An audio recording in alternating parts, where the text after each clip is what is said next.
आप देख रहे हैं जनूबी पंजाब न्यूज। मज़ीद खबरों के लिए हमारे चैनल को सब्सक्राइब करें, बेल आइकन को प्रेस करें और कमेंट्स देना मत भूलें। शुक्रिया।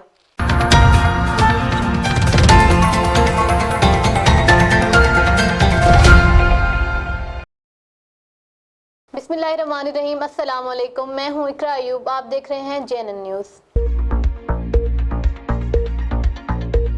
जनूबी पंजाब में शदीद तूफानी बारिशें और यालाबारी, आसमानी बिजली गिरने के वाकयात। महकमा मौसमियात ने हाई अलर्ट जारी कर दिया। तफसीलात बता रही हैं सुमेरा सलमान।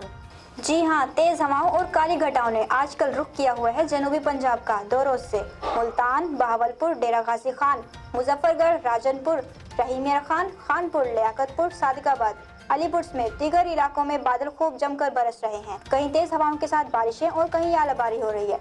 मुख्तलिफ इलाकों में आसमानी बिजली गिरने का वाकयात भी पेश आ रहे हैं।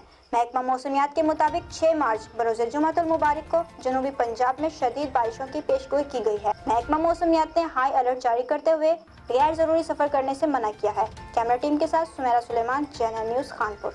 बहुत शुक्रिया सुमेरा सलमान। तफसीलात से आगाह करने के लिए। मज़ीद खबरों के लिए देखते रहें JNN न्यूज।